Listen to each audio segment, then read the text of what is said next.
It's happening. Everybody stay calm. What's the procedure, everyone? What's the procedure? We know she's taking a little hiatus and she's come back and we're all like looking for her and it's about to go down. let's do this. Let's do it.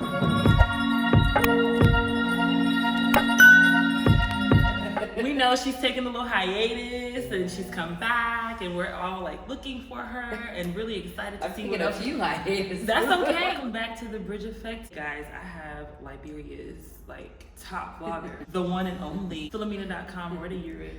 Tell people what you do. Hi everyone, thank you so much for having me and thank you for bridging the gap, you know. I started accidentally vlogging. In 2017, I decided to make the move back, and I don't have any vlogging experience or video experience or editing experience.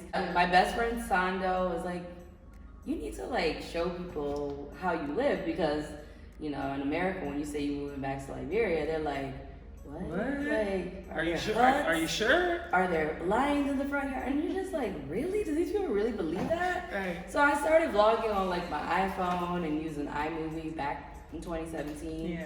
And then my audience switched and it turned from me like trying to show the Americans to like a portal for Liberians in the diaspora who haven't been home, right, or have never been here, and to see, you know, what the place is like outside of the Vice reports or the very biased media or all the negative media that comes out on us. Because that's literally all you see. All you see, yeah. Especially on YouTube. You type in Liberia, and that's the top things that come up. To catch up with Royda to talk about her move back and what that looked like and what really is going on. Yeah, living in Liberia is even more taxing, right, you know. Right. So before I moved to Liberia, I don't even think I'm anyone now, but I was still like on the social scene. I was on the social scene. I did some. I was a liquor ambassador for Baca, so I was always like on social media and like involved in this world. But it definitely is a different ball game when you're on this side. Yeah, because you were behind the scenes. Yeah, I was more behind the scenes, even though I still like Detroit is also, I'm from Detroit. It's also like a small community, but definitely I'm more in front of the camera now. Yeah. And I have a background in public relations. Okay. And I've always been publicizing my clients. I work with NFL players. A lot of my clients were Detroit Lions, so I was putting them out, and now it's like I gotta put myself out. I don't even know how to PR myself. All I'm doing is making the videos, and that's hard enough for me. But just the everyday hustle and bustle, being in Liberia, getting from point A to point B, it's hard. It's hard.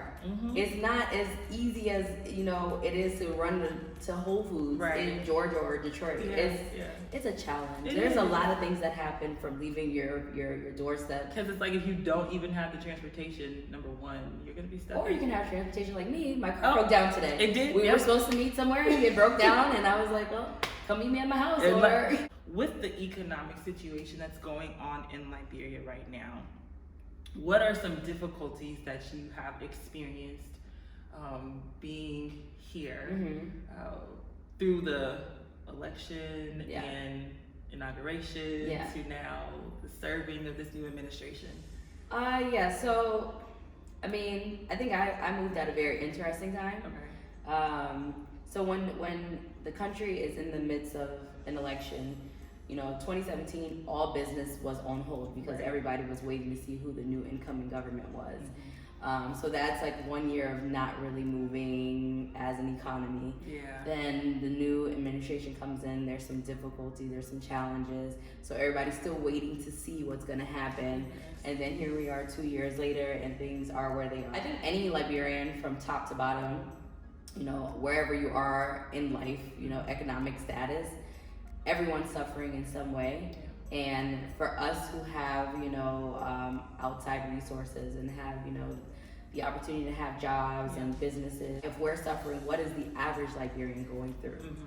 It's very frustrating, especially as a young person, especially someone who has started a whole brand on moving back to Liberia and encouraging other young people to move back to Liberia. All I always say is things are very hard, and as much as I encourage people, I still encourage y'all to come, but just pump the brakes a little bit. Come visit doesn't mean come stay. Exactly. I always say, just because y'all see me climbing mountain in mud, don't come pick up and move on. And I'm showing y'all the positive things. If I show y'all the negative things, y'all would not even look at my page. I always say, if we don't build our country, who will? And it's honestly the truth. You can affect so much.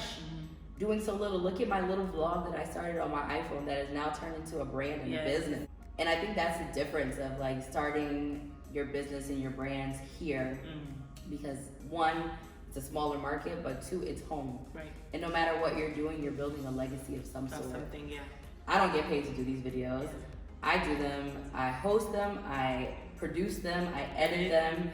My driver literally helps me with, my driver has become my photographer, my videographer, my like right-hand man. And it's just me and him, and that's, you know, and people think like when you're a YouTuber, you're just making money. They go and look at your views. They don't understand that there's a it's like literally like stage you gotta get to. Because I have a lot of views. Right. But I don't have as many subscribers, and people don't know that YouTube changed that whole platform where you have to have like 100,000 subscribers to really be raking in the dough. Right. You guys hear that? So tell all your friends in. Subscribe, share, you know what? share. Tell your mom and your auntie, because I just found out my own self mother has been watching my videos for 3 years and didn't subscribe because she didn't know how to.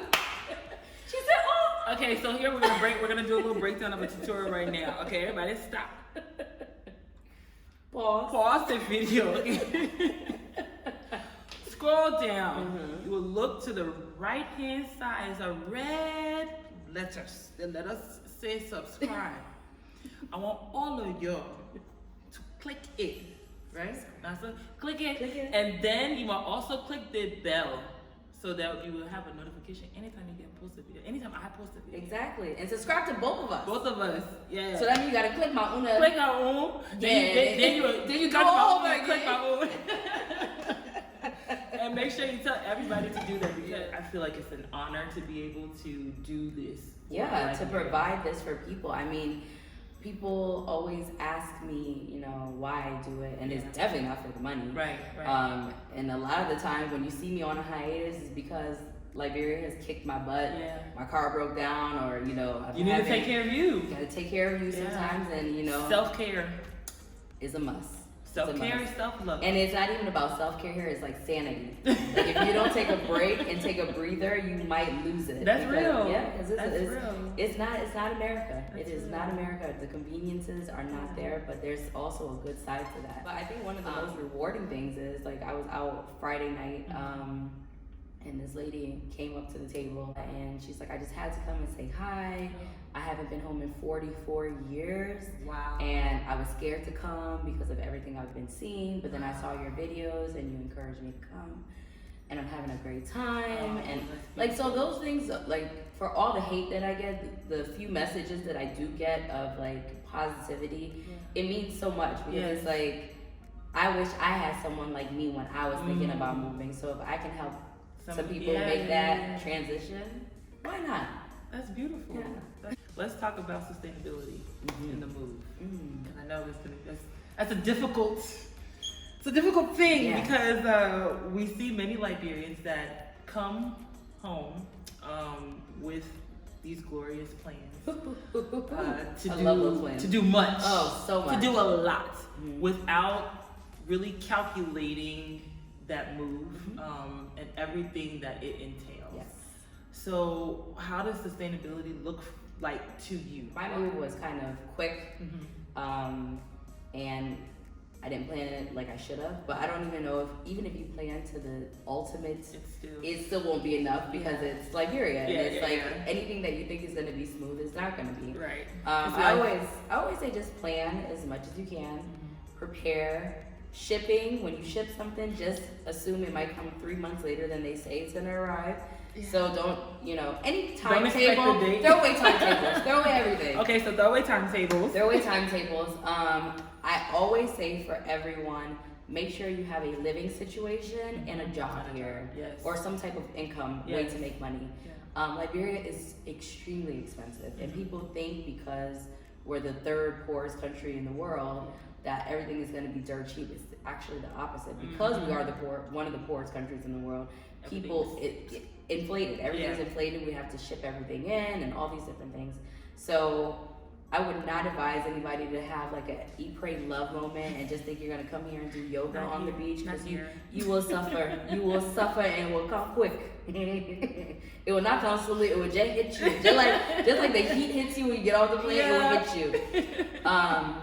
So yeah, I think that's with any move, right? Always have a situation like a money situation, and there's a lot of opportunities, you know, especially for people in the diaspora. If you look up UN jobs in Liberia, you know, there'll be a whole listing. There's a lot of NGOs. I don't know what's going to happen with those now with the whole situation. But as things get better, which they will get better, there is opportunity. You just have to prepare adequately. One thing, I guess I'll say this. I'm talking about cars today. I don't even know what to tell you. I don't know what to tell you to ship your car. I'll just say this. If your car is not a Toyota, a Nissan-ish type car, just no Jeep, no Chevy, because we don't have parts. And the mechanics here, I call them guest mechanics. A lot of them are just kind of guessing. For instance, I took my car in for brake maintenance, and the horn wasn't working when it came back.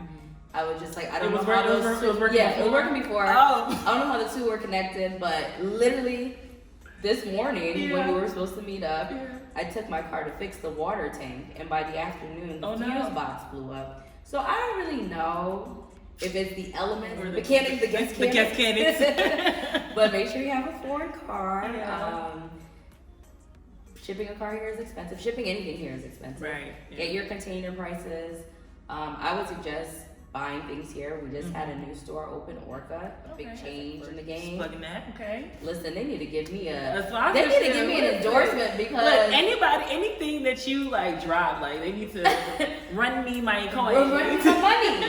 No, but literally, my coins. What we were talking about was Liberia being so expensive, and there's really no competition, right? Everybody says their price is high, and you don't have a choice. You have to go there. So like, for me, I like decor and little things. I used to go to Target, you know, Pier 1, Home Goods.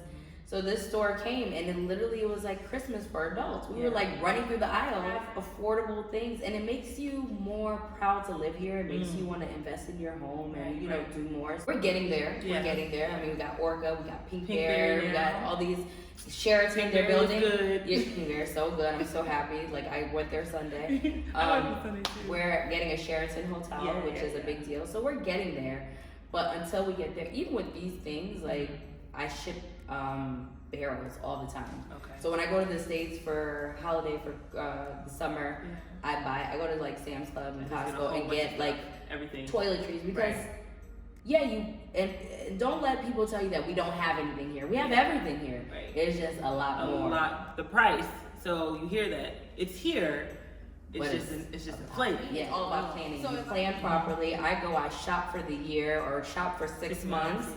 Pack it in a barrel. They're basically, a barrel is like a wardrobe sized box, and you just pack it up. They put it on the container for you. You don't have to deal with any port stuff, because you don't want to deal with the port. I'm gonna tell you that right now. Just don't. If you don't have to, don't do it. It's definitely doable here. You can sustain the same type of life that you had without certain things. The conveniences aren't there. Like, I do miss Starbucks, but guess what? There's the donut bar at Royal Grand Hotel, which I go to every morning, and they have a very delicious caramel macchiato. You find things that replace the things that you're used to. And just having a life that you have to plan is the difference here, because you can't run out to Target when you run out of Dove body wash. You got to prepare for that Dove body wash. I know that you also started your business here, and that's pretty much entering into the private sector. What was that like for you, and any advice to anyone else that, you know, may want to start some business? Starting a business is difficult. When I started my old PR firm in the States, I did that on my own with no capital. We just got current! Yay! this is a very Liberian moment, and I'm so happy it was captured on camera. We have been over here sweating. Okay, I was just about to take a sip of some water, like, oh Lord. You can, girl. I wonder when this electricity gonna come back on. Take a sip. Listen, I this sweat. is very informal. This is real. Listen, y'all saw the current come on now. And we both were like, let there be light. And water that break. Quench thirst. Okay. So yeah, I mean, when I started my business in the States, it was difficult, but here, starting a business, me and my partner, we really kicked off our business last year in a not so great economic time. Right. But it's really about your ambition and your hustle. And that was the same in Detroit that it is here. It's probably that same way Everywhere. Anywhere you go. And the good thing about Liberia is we're so small. You can really get to know people and like get access to people that you would think it would be hard to get access to. It's been challenging. I mean, because we're a growth strategy firm. Okay. So we do a lot of contracts and consulting with events, business development, branding. I'm the head of creative development. My partner Javinto was the head of business development. Okay. Africa's a little bit behind on the social media marketing branding world, so you kind of have to sell what you're doing. But once you're able to sell it, and people believe it. You believe it. Yeah, we recently did an event for Toyota. We kind of brought an auto show, the North American auto show vibe. It was very. I think me and my partner are still surprised that we pulled it off, but it's hard work. Yeah. So the space that we had was completely bare, and we were able to like put red carpet. We brought in the different vehicles, and it was like the auto show, and I was like, was that Liberia? Like, I can't believe this is actually happening in Liberia. But they think we just went and rented a red carpet. We were on Benson Street in some shop. We bought like $1,000 worth of red carpet and just took it there and had people cut it to the dimensions of the stage. Like everything here is like brick and mortar. You have to start, and piece it together. Yes, even like these new walls that people have, the step and repeats with the greenery. Yeah. We built that. I mean, we didn't build it, but we bought the stuff. We supervised them. They like hammered and nailed, things together. So it's definitely difficult. Yeah. But it's a good challenge. It's a good challenge. It humbles you. Starting a business here humbles you because you have to really go through things that you wouldn't even think about in America or in the Western world. Right. Yeah. Even like having an office, just go rent an office space. We had to renovate our entire office space. For it to look like what you want. Yes. Yeah. So it's doable. And advice to anybody, I mean, when it comes to anything in Liberia, please come and visit. Number one, you have to check it out for yourself. You can, and if you want to start a business in Liberia, let me just say this. You either need to be here or you have to have a partner on the ground at all times. Somebody that you trust. You have to. Yeah. Don't send money over here to anybody. They will eat it. And you will come here and you will think you have a whole office building. They taking a picture of somebody else's building and you'll have nothing. Because I think our culture is a little bit behind and we're still struggling to get to a certain level. You have to monitor your business all the time for it to run the way you want it to run. Our people are still getting there. We have to realize that a lot of people, even because you want to empower Liberians as well, but sometimes they may not have the thinking capacity to make those decisions that you would make. And that's anyone, not only Liberians. For the people who try to have one foot in America and one foot is not, it won't work. For me, for what you're doing, for what I'm doing. There are some people who do make it work, but it's difficult. But I think that makes sense though to not have one foot there, one foot here, because like you said, if you don't have anybody on the ground that you trust, somebody will juke finger in your eye, and you will be crying in America like, oh my goodness, I trusted this person. And that's a story that happens all the time. But also, I think when you have a place like Liberia and you want to start something, you have to fully commit to that because this is a place that requires a lot more attention. Because it's like a newborn baby. It is. Yeah, you got to nurture it. You have to nurture it because you're not only thinking about your building, you have to think about your neighbor's building and the environment around your building and the people, the community, your workers. What's happening in their homes become your problem. It's your problem. It's challenging, but it's rewarding. Because again, like I said, you're leaving a legacy. the home that you build here will go to your children. When my father passed away, I inherited his land. I'm now looking, or his houses. Yeah. So now I'm looking on how I can take my father's house that I grew up in as a child and keep that same aesthetic from when I was a kid, to have that nostalgic feeling, but also still modernize it, make it to what you would and having land, and just having, I think one great thing about Liberia is it's very annoying that we're so small. Everybody would say, well, who your mom, who your pa? That's like the basic thing every day, still till this day. And that can be annoying, and it can also be, in different ways insulting. But we won't go there. That's another topic. It is kind of great to go, to a town that your grandfather's from and be like, oh, my grandfather's such and such, and people can tell you stories. That's the beauty. That's the beauty.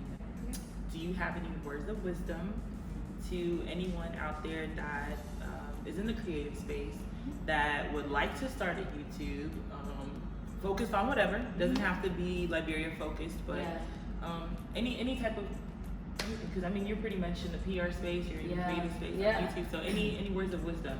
I'll just say this, we were talking about this earlier, you never know what you're doing and how it reaches people.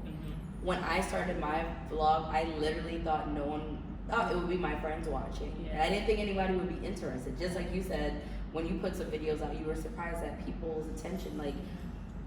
What you're doing is not minimal in your life. What you're doing is going to mean something to someone somewhere, and it's going to touch someone somewhere. So even if you start off with 10 subscribers, I started out with 10 subscribers at some point. I mean, I'm at 8,000 now, and that's minimal compared to the other people. But that's a huge monument for me. I'm at 8,000. Look, girl, I'm happy about my little 500. But you'll get there, and people it's so interesting to hear what you're doing, because, and I'm over here trying to think about how I can do some content with you, because I'm a creative person, and half of the words she said to me when we met, I was just like, what is she, did she speak English? This is gonna go right over my head. But there is such a need for that, especially in a place like Liberia, when you're talking about law, when you're talking about property, when you're talking, I mean, there's legal disputes every day on the street. Every day. And you've told me things today, with the DED situation. I heard about the thing, but just bringing that information in, people want to know about it. People also want to know that Royda is trying to climb Mount Nimba or go up the Patawu waterfall. They're interested in your life. And I think honestly people watch my channel just to see me try to do physical activity and fail. And I'm always failing. I don't think so. I laugh at myself all the time because I am not athletic or whatever, but I try.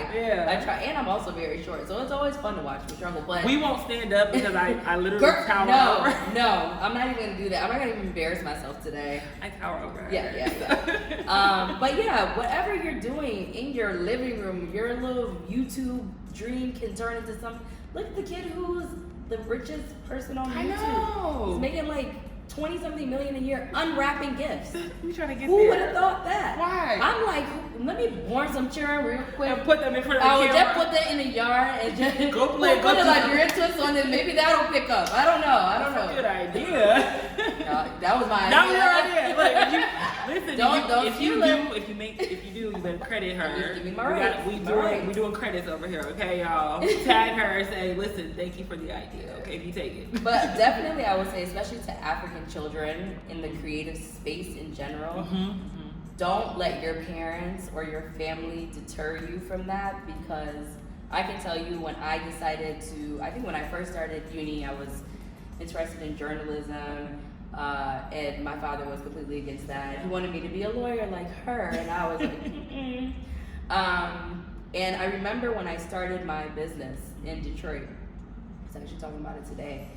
Some parents, they have these American parents versus African parents. Oh, I know. Some parents would be like, oh, honey, that's so great. My mom was like, you stupid? You leaving their good job to go do what thing? She said, if you get broke, don't even think about calling me to ask for any money. Me for nothing. So, I was like, well, thanks, Mom, for the support. But once things became successful, of course, you know, then they start bragging about you small. Yeah. So yeah, like follow your dreams. Our passion is art. Yeah. Don't be afraid. Yeah, just embrace it. Yeah. And also embrace this time that we're in, the social media age. Oh, Show yes. people what you're doing, because there is someone out there that's interested. It. I like to tell people there's nothing wrong with having multiple talents. Of course. Because they will all align with your passion. And they all may bring you streams of income one day. Ooh. So, I brought you something. Oh my gosh! I love gifts, guys. And this is probably about to like be really cheesy, y'all. Okay, can I film this too? Okay. I wanna. This is social media moment. Okay. All right. So we're doing this. Okay. So I know that you are always putting up like your stuff about all these Cheetos and things that you like. Oh my So, God! I didn't know if you. Oh my God! I didn't know if you had this one because I never see you post. I'm about to cry. Post these types. What is it? So they're still in Walmart bags. So I don't know if you've had this one before. Oh, I didn't even. There's extra flaming hot Cheetos. Oh my God! Sorry, it's in my suitcase. Thank you. This is the best gift ever. I'm so excited. Twice as hot. Yes. Now, you know what? This is why I love you, because I know this is like the most random thing, but I talk about Cheetos like a little bit too much. All the time. She's my new best friend, guys. She brought me Cheetos. But yes, thank you so much. This is like the best thing you could have brought me. Oh. I really appreciate it. You're welcome. She's now my friend for life because she brought me hot Cheetos. But you're also an amazing person. And thank you so much for reaching out to me, and thank you for stopping by. I wish that we could have done this longer because. But she was in Ghana enjoying. I was taking another time out. I was in Ghana having fun, but now that we know each other, I know we're gonna we'll do more of this. We're gonna do more collabs. We're gonna do some more, so you guys stay tuned. I hope you guys really enjoyed this video. I really enjoyed it. I enjoyed being a part of it. This has been really fun. Yes. So thank you to Royda Urey, Philomena.com. You guys, please make sure to go and support her, watch her videos, subscribe, Thank you. like, comment, share. Thank you so much. Thank you so Thank much. you for having me in your home as well. No problem. If it wasn't for my car, we wouldn't even have that situation. So. Okay. But thank you for watching The Bridge Effect, and we'll catch you later. Bye.